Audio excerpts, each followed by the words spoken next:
So I'm Jennifer Hurley. I actually studied at Roehampton twice. I did my BSc in zoology there and I graduated in 2005. And then I went back a couple of years later and did a master's in biodiversity and conservation, and I graduated from that in 2009. So after I did my undergraduate degree, I took a year out and I did some backpacking and travelled the world. Then when I got home, I got a job working at London Zoo, doing the educational and informative talks at the zoo itself. And I also did an internship at the Institute of Zoology. After I finished my postgraduate degree, I got my first job in DEFRA, which is the Department for the Environment, Food and Rural Affairs, and I've been in the civil service ever since. So I've worked on a number of policy areas in my time. So I started in biodiversity, I've also worked on climate change, air quality, and I'm now currently working on UK space policy.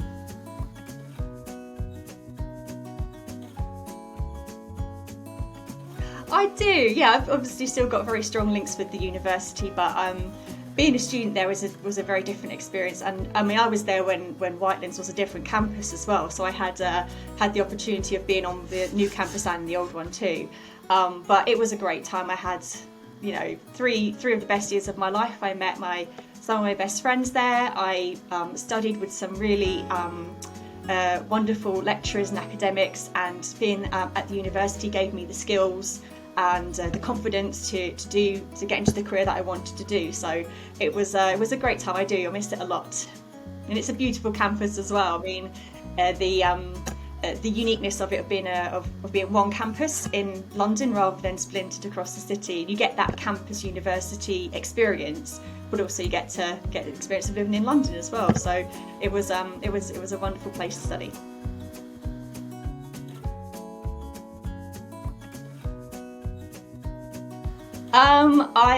It's the classic. It's Wisteria Walk. I think it's such a beautiful, especially when it's all in bloom in the spring and the summertime. It's gorgeous. So I really enjoyed walking around Wisteria Walk, and I would sit by the pond and have my lunch and study. So it was a really, really beautiful campus to live on.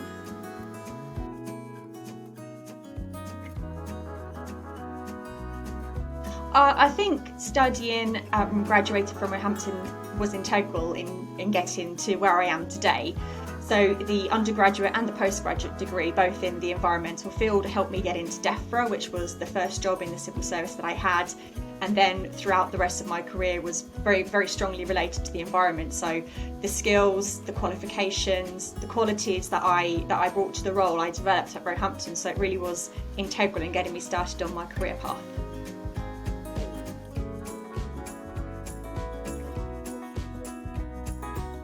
I think I would say, if as a student you don't know exactly what it is you want to do when you graduate, so where you want to work, what kind of work you want to do, don't panic, don't stress, don't worry. I was exactly the same. I knew I wanted to work sort of in the environmental zoology field, but I didn't quite know where or how I would get there. And it's something that will happen. There's lots of opportunities. There's lots of pressure on you when you graduate, but there's also lots of opportunities out there. So take your time, really consider what it is that you want to do and where you want to get to, and the opportunities will arise for you. So don't worry if you haven't got exactly your career mapped out down to the last detail. It will happen and evolve naturally for you. So don't feel too panicked or stressed if you haven't got an idea of what you're going to do straight away.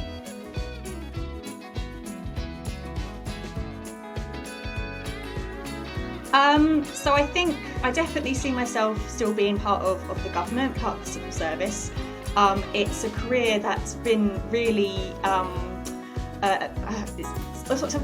it's a career that's offered a lot of opportunities to me. So I work in space at the moment. My background at all wasn't in space or physics or engineering, but it's the kind of area where you can move through various policy areas, various areas that you're interested in, and work in those roles. So if you want to work in the environment, if you want to work in space, if you want to work in education, there's lots of branches of the civil service that you can work in, and I see myself staying in there for the long term and probably progressing to more senior level positions.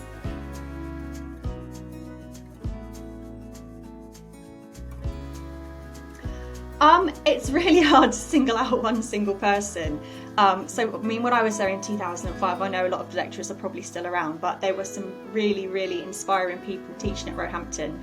And even if they've moved on since, I know they will have been replaced by equally as impressive people. So the quality and the experience of the academic staff, the ones who taught me for zoology, they really did a great job, and they're always very open, very willing to help you and talk to you and guide me through my university career. So all the academic staff, really, it's so hard to pick one person individually.